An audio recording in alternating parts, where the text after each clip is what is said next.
In this video we'll deal with Storey's ideal type of HRM. Storey in 1992 proposed 27 points of difference between personnel industrial relations practices and HRM practices. So there are 27 distinctions between what we would term personnel relations or industrial relations on the one hand and HRM practices on the other. This is quite an extensive list, and as we work our way through it, we're not going to deal with each point in great detail. We're simply going to state the differences and move on. It needs much more consideration and thought, and you need to go through each point and think about the differences yourselves and compare also what he's saying with the material in other videos that we have presented. The ideal type outlines key dimensions of policy and identifies key differences between personnel management and human resource management. So there are key differences between them, and the ideal type outlines the differences. It discusses the distinction between personnel on the one hand, personnel relationships and industrial relationships on the one hand, and HRM practices on the other. Both HRM and personnel management focus on people management. However, the approach to managing differs. The differences are listed in Storey's ideal type. So both HRM and personnel management both focus on people and on the management of people. However, the approach to managing both of them is different. Although they're looking at the same thing, they're looking at it from a different angle, and the differences are listed in Storey's ideal type. Storey expressed HRM as a set of integrated policies with an ideological and philosophical foundation. According to Storey's HRM consists of the following. Well, HRM is a cluster of beliefs and assumptions. The HRM department make assumptions about the employees and about what is the right way to implement, let's say, the corporate strategy, or what's the right way to vary some particular function, or the right way to move forward. It has a set of assumptions, a set of beliefs, and it tries to orientate the workforce to achieve certain outcomes. Strategic management of people in decision making. Well, HRM tries to achieve the strategic objectives of the organization, and therefore it's looking at strategic management of people, how to use the workforce most effectively, how to assign the workforce to tasks, and to achieve the required outcomes. Line managers are essential in communicating and delivering HR outcomes. In a sense, there is a layer of management, senior management, that set the direction for the business and deal with the much bigger areas of setting out the strategic plan, and looking at investment decisions, looking at the product and marketing decisions, and so on. And then it all filters down in the organization down to line management, and this is the level of management that interfaces with the workforce, with the employees. And the line management is really the go-between, the interface. Excuse me. It's the interface or the contact point between management and employees. So line managers are essential in communicating and delivering HR outcomes. The application of levers to build the employment relationship. So HRM sets out how to build the employment relationship. It sets out the policies that will be followed. It will, of course, negotiate with the employees. It may engage in collective bargaining, for example, with the employees, or it may meet the employees on a regular basis, on perhaps a rather informal basis, to enable the employees to feed back to the organisation their views. But essentially, these are the characteristics of the HRM department. Now, when we look at the Storey points for the ideal HRM, what we do when we get is a table, and it's a very extensive table, and you can see it's just set up on the slide before us with 3 headings: the dimension, the personnel or industrial relations view, and the HRM view. Now, because of the extent of this approach, the type of categorization and distinctions that are being made, it's a very detailed approach, and I don't propose to go through it in that much detail. It would make this an extremely long video. So what I'm going to do is set out the points, ask you to make a note of these, reflect on them, discuss them, and get an understanding for each distinction, and how each distinction made between personal or industrial relations on the one hand and HRM on the other, how each distinction draws out the lines of responsibility and the orientations of the 2 approaches. So we clearly understand the difference between employee relations, personal relations, personal management, and on the one hand, and HRM on the other. So let's see how it works. So we start with beliefs and assumptions. So let's look at the differences based on beliefs and assumptions. First of all, on the contract. Well, for personnel management, there will be careful delineation of written contracts. The written contracts will be very carefully worded and set out. But for HRM, the contract is to go beyond the contract. The aim is to move forward. So in a sense, the contract is having a wider contract, having a wider understanding with the employee that what is written on paper, the contract, is, if you like, it's the basis upon which the business moves forward. But really, there is an expectation that the employee will be flexible and will participate in policies and plans from the organisation, and will develop with the organisation. The organisation is not seen as a static entity. It evolves, and the relationship between the employees and the management should also evolve, should go beyond the contract. Rules. Well, the importance for devising clear sets of rules. So personal management will set out the rules. This is what needs to be done, and this is the code of conduct we expect, and these are the routines of the business which must be followed, and so on. But with HRM, there's a can-do outlook, and it's almost an impatience with rules. Rules are good. Rules give guidelines, but the workforce should really be looking towards developing with the organisation and having that flexibility if required.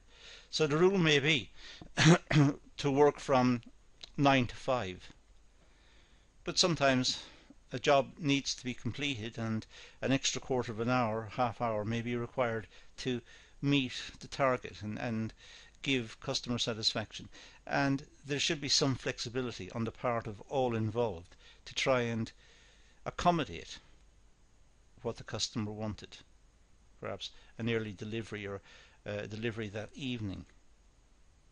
So this should be a more flexible approach, not one rigidly adhering to a set of rules.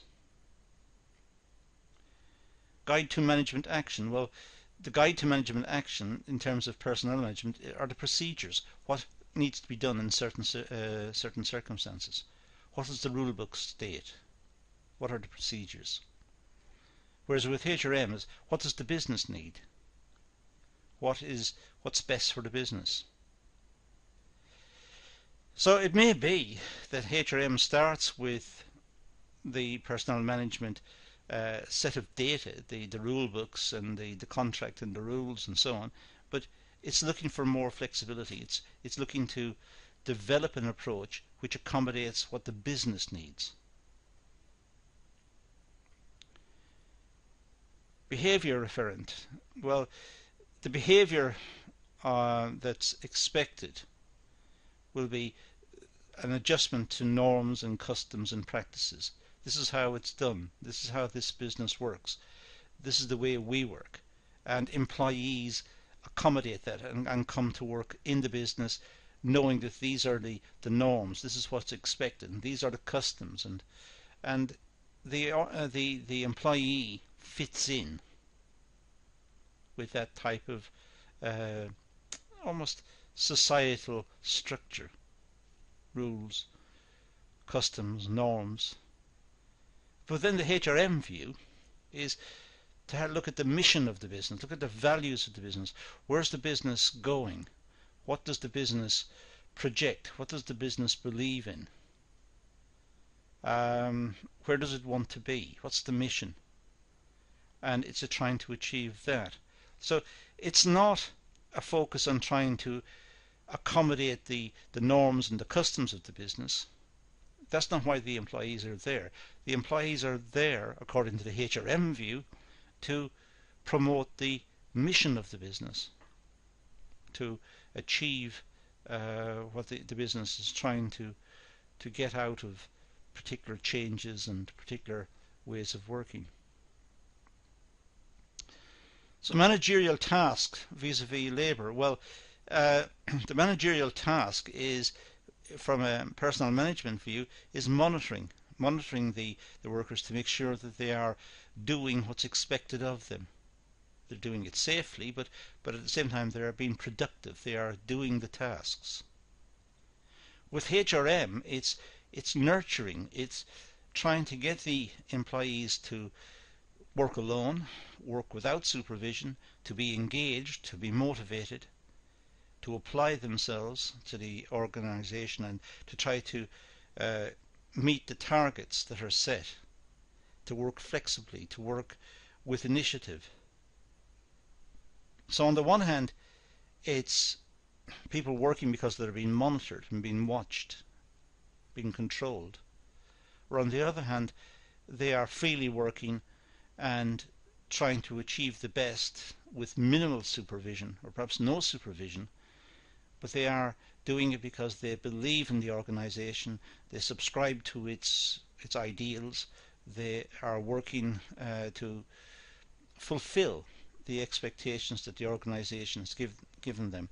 And it shows a more collaborative way of working. There is not a distinction then between labour and the business. It's a blurring. Both are trying to achieve the same things. The nature of the relationships, well, for the personnel management it would be more pluralist.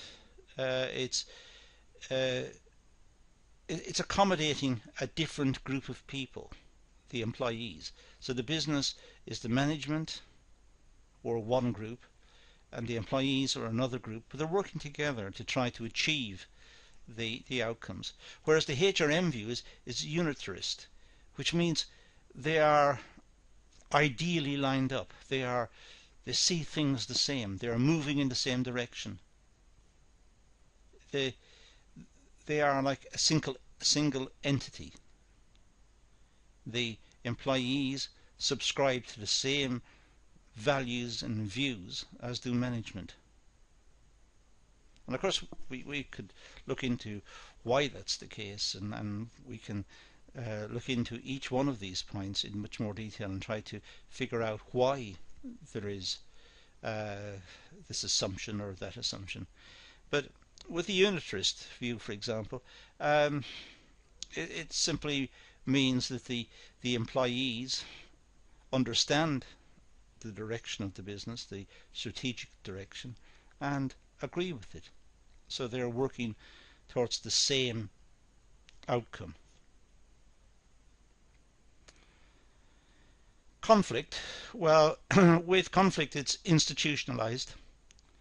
The there could be a trade union organisation involved, or a works council, or there's some way of dealing with conflict. There's a mechanism, and the chances are it's a written mechanism. It's a rule book again. What happens in the event of?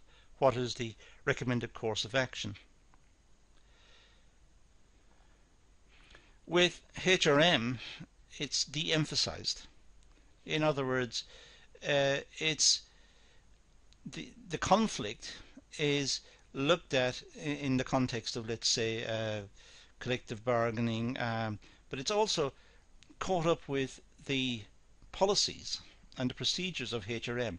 It's caught up by looking at the effectiveness of motivational programs and schemes, with looking at the effectiveness of communications channels, looking at ways in which the employees are taken into account when changes are being proposed, and the type of consultation that is undertaken by the organisation.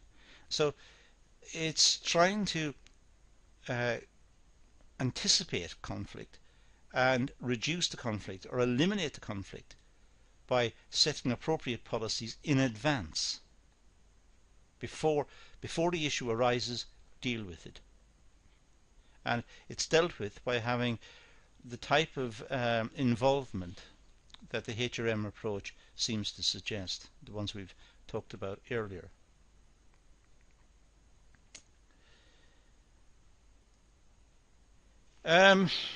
The strategic aspects, well, key relationships is to look at labour management.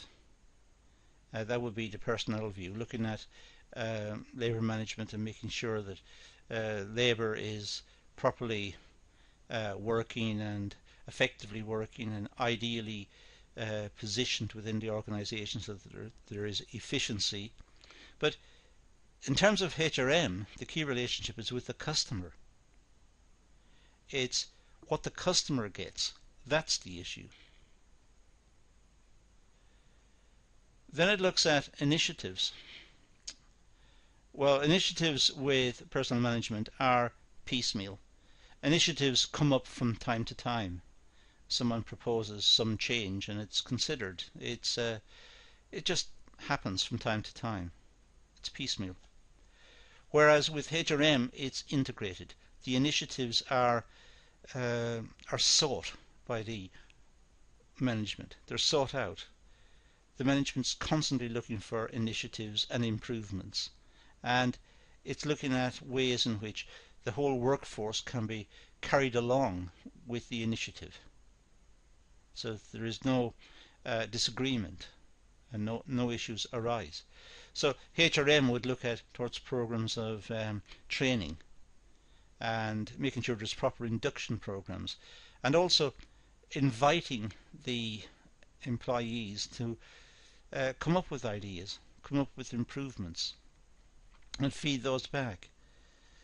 So it's a much more integrated process. Initiatives are part and parcel of what HRM does. It deals with initiatives, whereas with personnel management, it's piecemeal. It happens from time to time. The corporate plan, well, the personnel management is marginal to the corporate plan. The personnel management, they're more dealing with getting the workers in place, recruiting, the induction program for new workers, assigning the workers to job roles, making sure they're working, making sure they're being monitored and checked, and so it's much more that type of work. So they're not really that focused on the corporate plan. They're more dealing with the employees, making sure the employees are effectively working.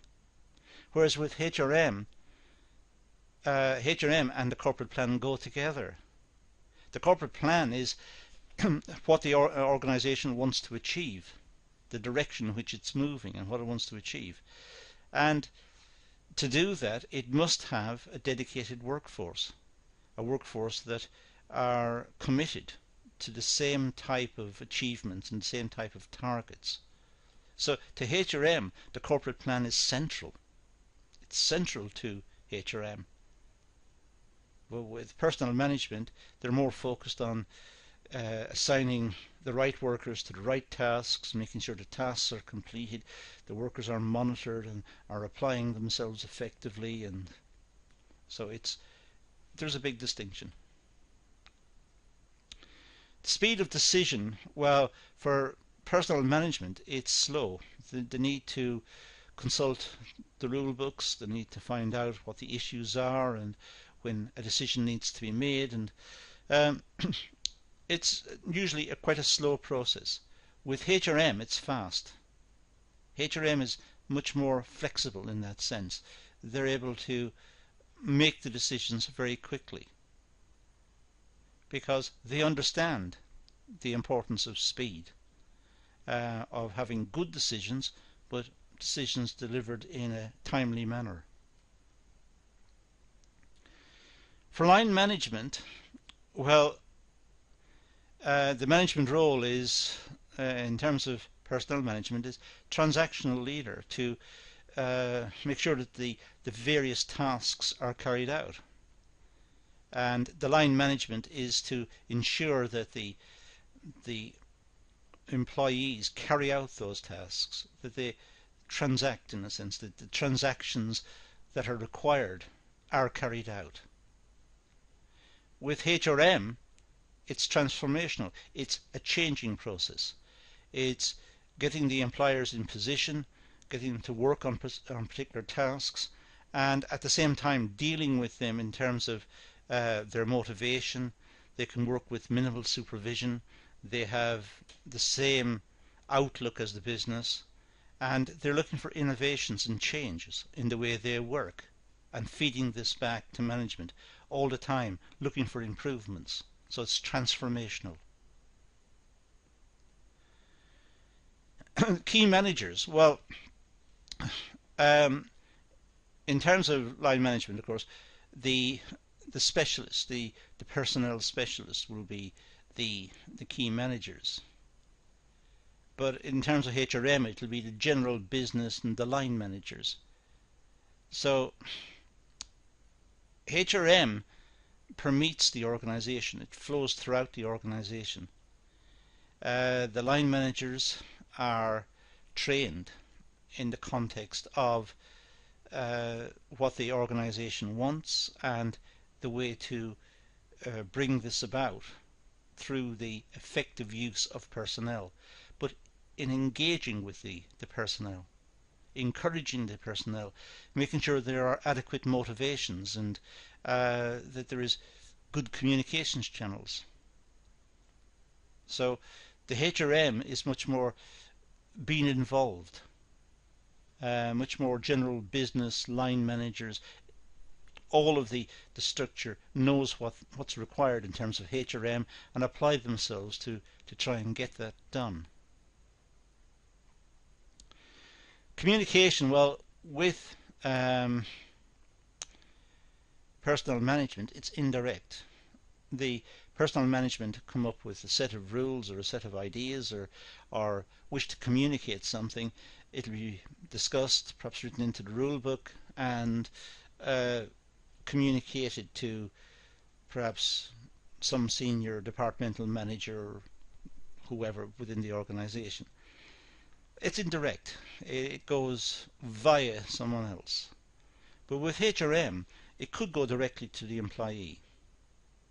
So communications could be directly with the employee. The employees perhaps are invited to a training program or to some sort of skill updating program, and they have direct inputs from the HRM department.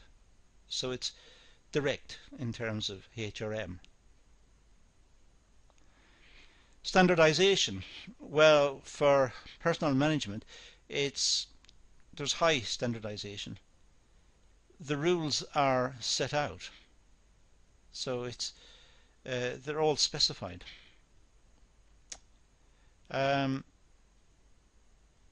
With HRM, there's low standardization. The rules are almost not rules. The rules are flexible. So the organization is looking at what is required in the market, what's required by the customer, and looking at how it has to vary the product and vary its work routines to make sure it has a competitive advantage and it can survive in the market. So it can't have the luxury of standardization. It must be flexible according to market conditions. So it's as if personnel management runs according to some standardized set of rules, and that's almost irrespective of the conditions the company finds itself in. With HRM, the organization is flexible and it bends according to what's happening in the marketplace. Prized management skills. Well, with personnel management, it's negotiation. The personnel managers negotiate and try to figure out what is the best course of action for the organization, and then perhaps modify their rules and procedures according to the negotiations. But with HRM, it's facilitation. The HRM approach is to talk to the employees, try to figure out what the employees would like to see done, what they want, to try to facilitate that if possible. But if they can't, then engage in discussions with them, perhaps have further talks, have training sessions, have explanations, and work with the employees to find an outcome, which is facilitation. They come to an understanding between them that this is the best course of action. Selection. Well, it's a marginal task for the personnel. The selection with personnel is to find out what the job specification is, what are the skills and competencies required, and to perhaps try and recruit the personnel on that basis. Whereas with HRM, it's looking for integrated key tasks. It's looking to see what the employee can do, what their training is, what are their core competencies, what are their experiences, their qualifications, can they work as a part of a team, can they be integrated into the business effectively, what's their approach to future training. So it's a much more detailed approach, and it's ongoing. It's not just at the time of recruitment. This is something that runs continuously within the organization. Pay, well, it's job evaluation for personnel management. Personnel management know what certain jobs, what pay should be associated with certain jobs, and that's what they work towards. Whereas with HRM, it's performance related. How good does the worker perform? How well do they perform? What's their outcome? What is their productivity? What's their application? Can they work alone? Can they work with minimal supervision? Can they be a part of the organization? Can they work well as teams, or as a member of a team, I should say? So with HRM, it's much more performance related, where with personnel management there is a rate for the job, and it's administered in that way. For conditions, there's separate negotiations with personnel management. So conditions of employment will be negotiated with the personnel management. But with HRM, there's a harmonization. There's an understanding that the workers will communicate with each other and they'll communicate with the organization. The employees, the workers, will want certain conditions of employment, health and safety, good environment, good working conditions, perhaps some fringe benefits associated with their pay, holiday entitlement, and so on. And it's trying to harmonize that across the organization so that there is equity in the approach of the business with its dealings with employees, and that employees are not discriminated against and they're all dealt with fairly. Labour management, well, collective bargaining contracts for personnel management. With HRM, it's moving more towards individual contracts. It's looking at each worker in terms of his or her contribution to the organisation, their value to the organisation. Some workers will be highly motivated to acquire new skills, will engage in follow-up training and education, and will apply themselves much more effectively to the organisation. And it's felt that those workers should be rewarded accordingly. So it's not as if everyone should be treated exactly the same. Some workers will be making extra efforts, and they should be identified and rewarded. Trust of relationships with stewards. Well, regularized through facilities and training. So for personnel management, the relationship between the employees and the management is normally regularized through the facilities of the organization, through training, and what they're trying to deal with is looking at how the employees see the organization. Do they see it as supportive, or do they see it as something which they have to deal with because that's their livelihoods? So training can help, and it could be through the use of facilities, perhaps the use of fringe benefits within the organisation that builds up a trust between the employees and the management. The employees see the management as trying to facilitate their lifestyles, trying to help their lifestyles, trying to put in place safe working conditions, good conditions of employment, some fringe benefits, and is also engaged in training with them. But with HRM, it's a much more comprehensive package, trying to get the employees to see what the organisation is doing, to inculcate this through repetitive training schemes and explanations and suggestions, and with detailed contact with the employees. So there's no need to rely on agents in between, to rely on, let's say, union stewards or on particular lines of management to be the only conduit back to the management. The employees are able to feed back almost directly to senior management through training programs, through suggestions, through contacts, through negotiations, and therefore the individual parts of the organisation are not that necessary. There's no requirement to have a rigid structure for the employees to go through. The employees, for example, can only talk to the next layer of management, to say the line management. The line management could only talk to the next layer of management.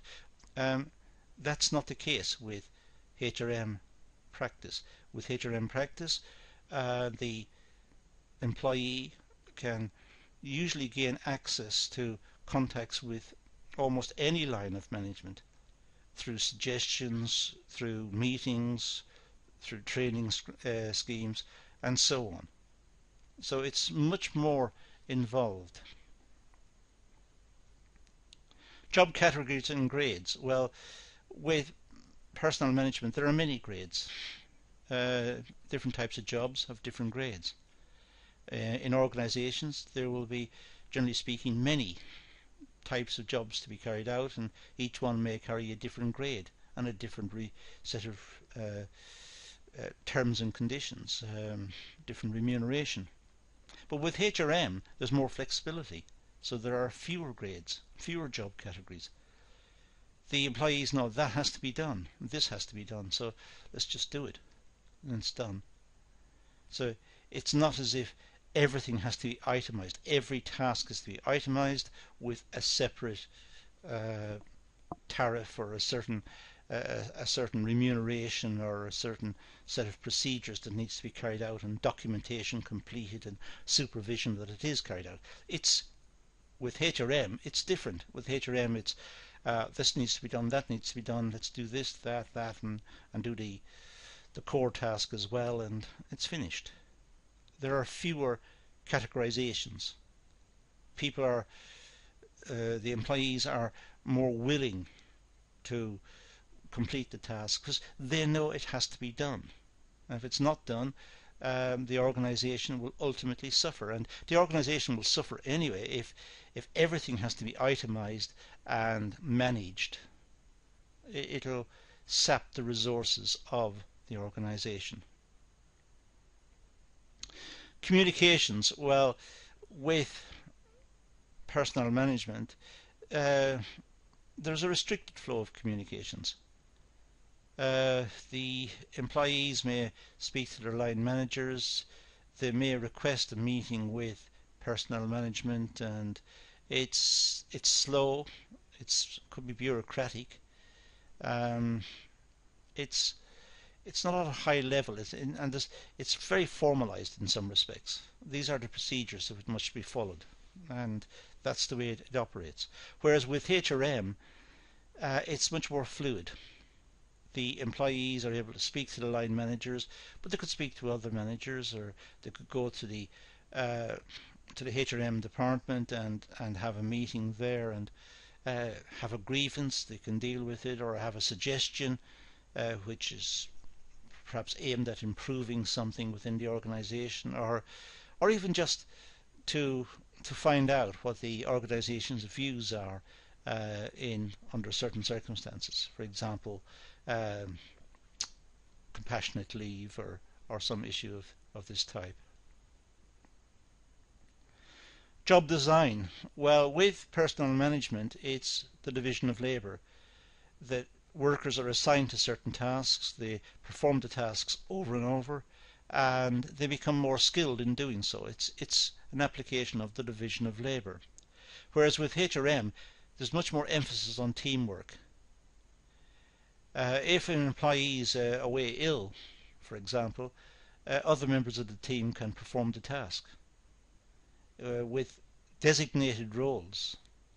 If a member of staff is away ill or whatever, away from the workplace, that task will not be completed. So with personnel management it's much more rigid. With HRM there is flexibility, teamwork. Other members of the team can step in and perform the task. Conflict handling. Well, with personnel management it normally is to reach temporary truces and try to find long-term solutions from there. Or with HRM is to manage the whole climate in which work takes place, manage the culture so that the employees understand what's required of them, and the employees are persuaded that the route that the organisation is taking is the appropriate one, and they subscribe to it. So there's just less conflict, or there should be less conflict. Training and development, controlled access to courses for personnel management. In fact, personnel management may only train certain workers or certain employees who they have picked as suitable for training. With HRM, there's more emphasis on widespread training throughout the organisation, greater understanding throughout the organisation at all levels. So with HRM, it's this idea of a learning company. The business is learning, the employees are learning, and it's not so restricted. The foci of attention for interventions. With personnel management, it's personnel procedures. That's where the personnel department becomes involved, when personnel procedures need to be looked at. But with HRM, it's wide-ranging. It's the cultural, the structural, and personnel strategies. So with HRM, it's much wider, looking at education, training, development, mentoring, looking at all the issues associated with health and safety, and collaboration with the workforce in meeting targets and meeting policies. It's much wider for HRM, but with personnel management it may be restricted to looking at their procedures and trying to implement their procedures. So these are the 27 points mentioned by Storey. As you can see, they are very important. At the same time, they're quite complex. If we were to try and summarize these, well, almost impossible, but if we were to try and do it, what seems to come out is that the personnel management column is much more rigid. It's much more rule governed. There are sets of procedures that the personnel managers have. These procedures may be updated, of course, and change over time, but there's a set of procedures, and it's like having a rule book, management by a rule book. What happens in the event of? Well, the book says that what we do in this case is 1, 2, 3, 4. So there's the answer has been anticipated and written. In this event, this is what happens. So it's much more applying the rules. So it leads to an inflexibility. With HRM, it's understanding the direction of the business, the corporate direction, and having a flexible approach to the labour force, training the labour force, explaining the policy of the business, getting understanding and agreement with the labour force, so that the labour force come on side. The labour force are on the side of management. They agree with what is happening because they understand it. They understand the direction in which the business is travelling, and they know it's in their interest as well. And there are fewer disputes, greater flexibility, more team working, more emphasis on training and commitment, and suggestions from the employees can flow easily within the organisation. There are good communications channels that are open, and the employees know this. And there is less need to have rules and an emphasis on rigidly following the rules. There is a flexibility. There is face-to-face contact. And the HRM department takes it on itself to ensure it's a safe working environment, that the jobs are enriched so that the employees can experience different tasks. There's job rotation. They're not bored in the workplace. They're able to speak to management, get their concerns looked at and considered. So it's a much more involved approach to employee relations. With personnel, it's a question of following the rules. So I think that's what comes out of the Storey 27 points. Obviously, it's much more elaborate as put forward by Storey, and each point makes a distinction. And it's an extremely well worked piece of analysis to be able to work out that there are 27 points of distinction. It's a very elaborate list. But if we were to aggregate those, I think what I've just said about the distinction between HRM and personal management would apply. So it's important you go back and have a look at these and try to understand the distinction between personnel management, industrial relations, that sort of area, and what is meant by HRM on the other side. But that's all we're going to deal with in this session. That's the Storey reference, so we're going to leave it at that and say thank you for watching.